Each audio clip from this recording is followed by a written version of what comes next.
Alright, so today we're going to be taking a look at lists. So lists are something we originally talked about when we talked about file types, and now we're actually going to use them and kind of see how they can be useful for us.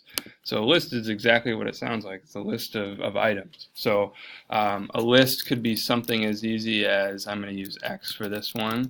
It can be full of numbers, and so I can separate those values by commas. And then I could just say print X, and you'll see that the list just prints down there. A list could be something like names, and you'll see that how I'm doing this is I'm using these brackets. Oops.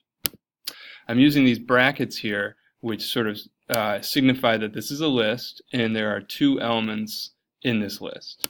And so again, I can go ahead and write a statement to print that list, just like that. A list can have strings and numbers in it. So you see you can put different types of information inside of a list. And there are different things we're going to do with this list. One of the commands that I could do is I could say print type Y, and what you'll see down here is that it shows that indeed this is a list, which is its own file type. Inside of the list are different items, strings and integers and floats. A command that we can use is we can print the length of the list, so I can say print len of Y. And when I do that, it tells me that there are 4 items in this list. 1, 2, 3, 4 items in the list. Okay. So let's start doing a couple actions with the list itself. So I'm going to set up a list called colors, and inside of it, I'm going to put some colors. Now notice the difference between when I put quotations around it and when I don't. Green is now incorrect right now because it's not currently a string and it's not been defined as a variable. If I had originally gone back here and said, well, green equals green or something like that, then it would recognize what green is. But without that, if I were just going through, I need to make sure that it understands what I'm doing here. So green is just going to be a string just like that. And so commas around it, brackets around that, looks good. Let's say I wanted to print the first item of the list. The first item of the list that we see is the color red. So what if I go ahead and say print colors? Now watch this. If I go ahead and say, well, let's say colors 1. Oops, excuse me. You know, I make that mistake all the time. There we go. It tells me blue. And that's actually not a mistake. The reason for that is an important counting concept. The length of this list is 3, but the element, this is the 0 element, this is the first element, this is the second element. The length is 3, but it starts counting at 0. That's very important. It does that for strings as well. The first letter is always the 0 character. So right here, if I wanted to print the color red, that would actually be 0. And you'll see, okay, that prints red. If I wanted to print the color green, print colors, and that would be the 0, 1, 2 element. Go ahead and run that, and that does go ahead and give me green. And again, if I wanted to print the length, print len colors, and that should give me 1, 2, 3. So that important concept that the first element is actually the 0 element. Okay, let's start getting into how to start a list. Let's say we were writing a program, we wanted to create an empty list. Well, you can do that. We can go ahead and set up this list as, I can say my list equals, and I'm going to put empty brackets around it like that. And what that does is that creates the list even though there's nothing in there, and then there's a command to put things in there. So eventually we'll write programs where we go ahead and I have you add items to a list. So what I would do then is I would say my list dot append, excuse me, and then whatever I want to put in there. Let's say I want to put the letter A in there. I'll go ahead and run that, Now if I want to print my list,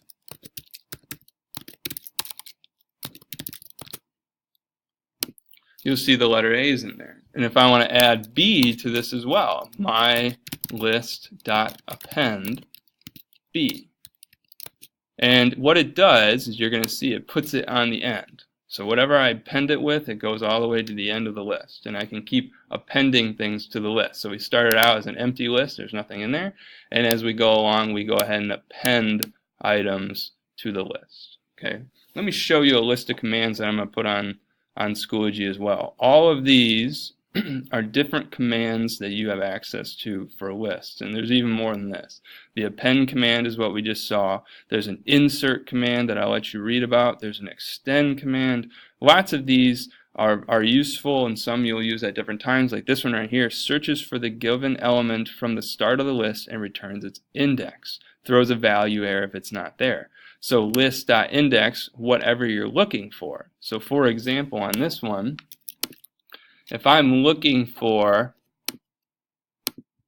go ahead and bring that up here again. If I'm looking for the letter B, I want to say print my list.index and then what I'm looking for right here. And so what it's going to tell me here, and again I forgot parentheses, is that the letter B is the 0, 1 element of the list. It's the second thing in the list, but remember we start counting at 0, so it found it at 0, 1 in the list. And so there's all different commands. We're going to go over just a few of these right now. Okay, so for example, I'm going to set up my list. We're going to call this names. I'm going to have Larry, Curly, and Mo inside my list of names. And let's say I want to add the fourth name here. I want to add another name, so I'm going to say names.append. Looks like I forgot one. We're going to go ahead and put Shemp inside of there.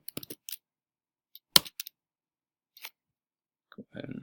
Now let's say I wanted to print my list, so I'll just print names. There we go. There's my list of names. There's other commands that you saw on that screen. We could extend it, we can insert it. So let's say I wanted to insert something at the beginning of the list. Well, there was a command on the other screen here. There was an insert command right here, and inserts the element at the given index. Well, if I want to insert something at the beginning of the list, that would be my 0. So let's say I wanted to put my name at the beginning of this list. So I'd say names.insert. I want to put it at the first item on the list, that'd be the 0 element, and I want to put my name there. Go ahead and run that, and there it is. I show up there at the beginning of the list right there. There's Larry, Curly, Mo, and then I added Shemp with the append command right there before I added my name, but again, I'm putting my name as the first element on the list. If I wanted to remove a name, so let's say I wanted to remove Curly's name, I would just go ahead and say names.remove, and then I'm going to put Curly right there. And again, since I already have this at the end, when I run it, now you'll see that there's no Curly anymore on that list. Okay. There's other things that you can do. There's all sorts of commands there, and we'll use those from time to time. I'm not going to do an example for every single one, but there's certain things that are very useful. Okay, sorting a list. So let's say I had a list of numbers. Let's say 5, 1, 4, 3. There's two sorts that you'll see on here. There's the sort like this, changes the original list by sorting it, and then there's the sorted list, will sort list but not change original. This is usually the preferred method. Okay. Usually you want the original to stay intact, but you want to change it to sort it. This will actually change the list itself. So if I want to go ahead and I want to print the sorted list A, I would just say print sorted A. Like that, and again, still making that common mistake. And okay, what it does is it turns 5143 into 1345. But if I print A, you'll see A stays the same. The sorted list is 1345, but A is still 5143, and that's usually the preferred method for sorting a list. That way we don't change the original data unless you really wanted to do that. If I wanted to reverse a list, so let's say I had just a list of values, we'll call it S equals, and I'm going to put A, B, B, Z, Z, C, C. Just a bunch of random letters here, you never know. And now I can print the sorted list, and let's see how this all works. Print sorted S. And it's kind of interesting. It's case sensitive, so it sees caps first, and then it works down to the lower level letters, the lowercase letters. There are ways to lowercase letters. Is lower is one of those commands, and I can show you those. So there's ways of getting around, like what if somebody types in their name with an uppercase letter? What if they don't? How do you sort that? There's little tricks that you can do. You can just lowercase every single letter after they enter it, and we can do one like that essentially at some point. But if I wanted to print sorted S and reverse equals true. Okay. Forgot parentheses again. You'll see that now this prints it in reverse list. So if I wanted to, do reverse alphabet or reverse numbers, so 10, 9, 8, 7, 6, this is the way to reverse it. So sorted S reverse equals true. So we have a couple exercises for you to try. Let's see if I can pull those up here. So write a program to display the first and last colors from the following list. And color list equals red, green, white, black. So you're going to try to print red and black. Write a program to display the examination schedule. Extract the date from the exam start date. So exam start date equals 10/1/2017. The examination will start on 10/1/2017. So you're going to extract those elements and print them. And then you have kind of a follow-up here. Write a following program from the list to perform the following actions. Teams equals Raptors, Cavaliers, Bulls, Bucks. Remove Cavaliers from the list. Replace Raptors with Celtics. Add Lakers to the end of the list. So you have some questions there to try out. Go ahead and do that, and I'll see you when I get back.